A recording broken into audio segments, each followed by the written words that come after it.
ग्वाल बालों की बात को सुनकर भगवान श्री कृष्ण ने कहा, जाओ जाओ, ब्रज में मैंने चुराया तो मथुरा में मैंने छुआ। भगवान ने चुराया नहीं, सबके सामने छू लिया और धनुष को उठाया और कहा, बताओ न लाला कितनी वजन है। भगवान ने कहा, फूल के समान है। गोवर्धन को देखा था?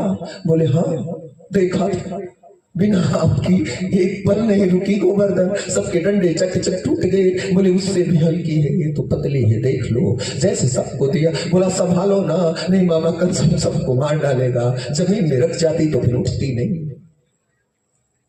कंस की इस बात और इस भय से ग्वालिया ने कहा, कृष्ण बचाओ, इस धनुष को उठाओ। भगवान ने पकड़ा और बोला ये, और जैसे उठाया दोनों हाथ से तैसे हल्का लफा टूट गया। बोले अब तो नहीं बचोगे, अब तो हम भी मार डाले जाएंगे, आप भी मार डाले जाओगे, मामा कंस सब किसी को नहीं छोड़ेगा। तो धनुष टूट गया। बोले अब क्या होगा? वालों ने कहा, अब क्या होगा कन्हैया? बोले हम क्या करें, जब सब लोग लगे थे उसी में हाथ हुई टूट गए। अब हल्ला गुहार हो गया पूरे मथुरा में, धनुष टूट गई, धनुष टूट गई, कृष्ण के हाथ से टूट गई धनुष। ब्रजमंडल के ग्वाल बालों ने मिलकर धनुष को तोड़ डाला। कृष्ण के साथियों, दाऊ भी थे और कृष्ण भी थे, उनके साथी भी थे। धनुष को तोड़ा, किसने तोड़ा? शंकर जी ने, कंस ने कहा किसने तोड़ा, पता लगाओ। जांच लगवा दी, बैठ सारी फोर्स लग गई चेक करने के लिए।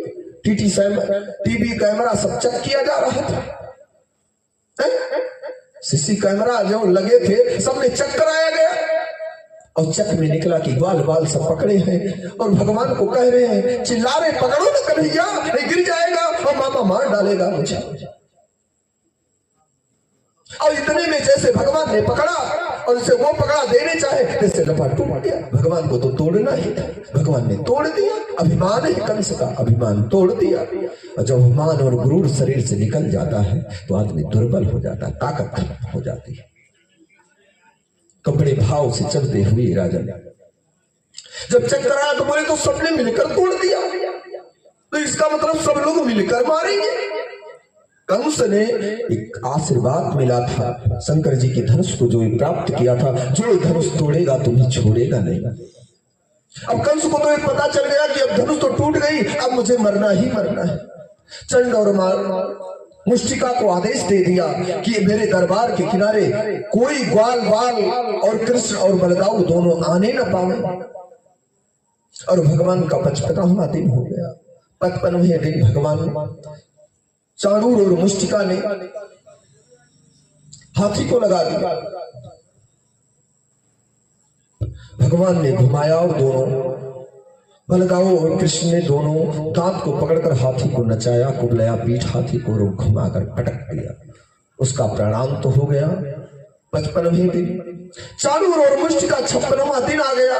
कोई लड़ने वाला नहीं, सैनिक नहीं लड़ रहे, क्योंकि भय से सब कांप रहे हैं कृष्ण के और बलराम के। ग्वाल बाल कोई छोटे नहीं है। जो ब्रह्मलोक गया हो उसकी ख्याति बड़ी लंबी है, ये जान भागवत है।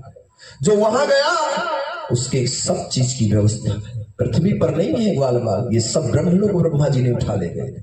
सबके अंदर ज्ञान वैराग्य भागवत से भरपूर है, अस्त्र शस्त्र से सब ज्ञानी है। कहा कन्हैया चिंता न करना, मैं हूं। गोपाल बोले तुम हो तो मुझे क्या चिंता है, मारो मारो। कुबलया पीठा थी को पटक दिया। बोले चलो और किसी को लड़ना हो तो आओ। शाम हो गई, युद्ध बंद हो। 56 दिन हो गए। दूसरे दिन आते हुए चाणूर मुष्टिका और कंस ने तेज पहरा लगा दिया। कहा महाराज आने ना देना कृष्ण को। चाणूर मुष्टिका ने युद्ध किया भगवान से। बलराम और दाऊ ने घुमाकर उनको भी पटक दिया। उनके दोनों के प्राणांत हो गए और जैसे सीने पर पटक कर उन दोनों को सीने पर बैठकर दबाया, तैसे बोले कंस के सातों दरवाजे बंद हो गए कि चाणूर मुष्टिका जैसे बलवान महारथी मारे गए, अब मुझे नहीं बचेगा।